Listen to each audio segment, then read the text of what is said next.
ọ̀rọ̀ tí wọ́n sọ nípa Pẹ̀nkẹ́lẹ́ Mercy ẹ bá ń wo dáadáa kí n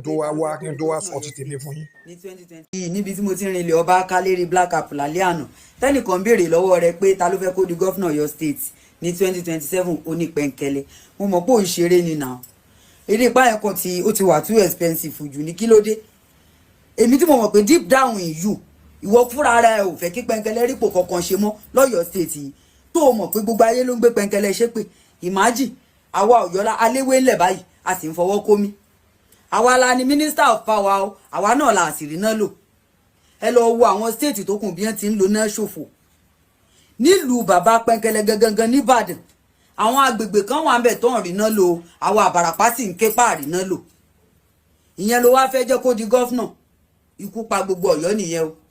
o tún wá tẹ̀síwájú o ní àṣà àmọ̀gbà tó ti ní sùúrù bọ̀ ta ni ò bá tún ní sùúrù bí òun ṣé Pẹ̀nkẹ́lẹ́ ní sùúrù ṣá ìyẹn ní sùúrù ló ń fa àwọn obìnrin pa ló ṣe àwọn obìnrin bó ṣe ṣe wọ́n níjọ́ tó ń ṣe campaign yẹn ó dẹ̀ ní sùúrù báyẹn mo mọ̀ pé òun ṣeré ni ẹ̀yin Ìbàràpá ẹ jí o Ọ̀yọ́ town Ìbàdàn tó bá gbé wèrè wá ní 2027 ẹ jẹ́ kó bá wèrè lẹ̀ 100 ni o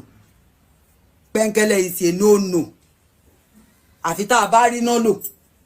tó dẹ̀ fún wa ní garanti pé bí bóun ṣe bá a ṣe rí náà lò yìí o a máa rí lò ló dẹ̀kùn torí mi ìgbọ́ rí pé minister of power wà ní state kan kán sì máa rárùn náà ń bẹ̀ mi ìgbọ́rú ẹ̀ rí imagine. ẹjọ́ tí nǹkan bá fẹ́ bàjẹ́ ó ní bá a ṣe máa ń ṣe mo ti ń come across fídíò àwọn èèyàn láti Ìbàràpá most especially àǹtí tó sọ̀rọ̀ yìí ṣẹ́rí tí a bá fẹ́ sọ̀rọ̀ wọ́n ń pè nǹkan kan ní investigative journalism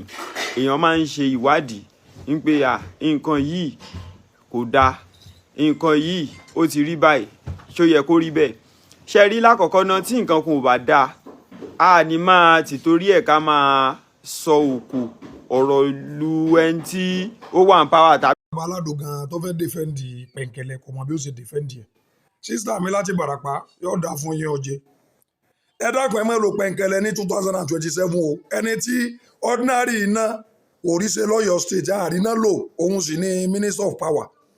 transformer tí bàbá wa làwọn akálà ti bá wa ṣe ilẹ̀ tí wọ́n ti bá wa gbàlẹ̀ láti gbà yìí wọ́n pèsè ìkóríṣẹ́ ọkùnrin ọlọ́run ẹ má lò l'APC o ọkùnrin ò ní jẹ́ wọlé o ọkùnrin èmi ò rí nǹkan kan tí ó ṣe tọ́ba ẹ bá gbé síbi kínní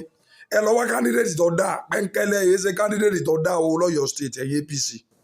tẹ́ ẹ bá fẹ́ na PDP bẹ́ẹ̀ bá lo Pẹ̀nkẹ́lẹ́ kò sẹ́ni tí ọmọ Pẹ̀nkẹ́lẹ́ ọmọ Ọ̀yọ́ jọ gbogbo wa ọmọ Ọ̀yọ́ kì í sọ̀rọ̀ pé lágbájá súnmọ́ lágbájá kọ́ o ẹ wo èèyàn táwọn èèyàn ò dìbò fún ẹ má lọ mú yẹn bó súnmọ́ ẹnìkan o ẹni táwọn aráàlú bá ń fẹ́ ní kẹ́ ẹ lò Pẹ̀nkẹ́lẹ́ o ń sẹni tá a lè lò ní 2027 ẹ wá Pẹ̀nkẹ́lẹ́ Mercy ẹni tí ń bú àwọn obìnrin lórí ẹ dákun ẹ wá yẹn gidi fún ẹ dákun lọ́yọ̀ state èèyàn gidi ní ẹ bá wá o tí ó wọlé tí ó sàwọn èèyàn láǹfààní nínú ìlú tí ó ṣe dáadáa Ọ̀yọ́ state ò ní bàjẹ́ o Pẹ̀nkẹ́lẹ́ ẹ̀yin adarí APC ẹ lọ wá yàn mí yàtọ̀ fún Pẹ̀nkẹ́lẹ́ o ọ̀rọ̀ mi ò jù bá ọ̀nà tó bá sì tún yá ní ìsẹ̀lẹ̀ láwọn kan bọ́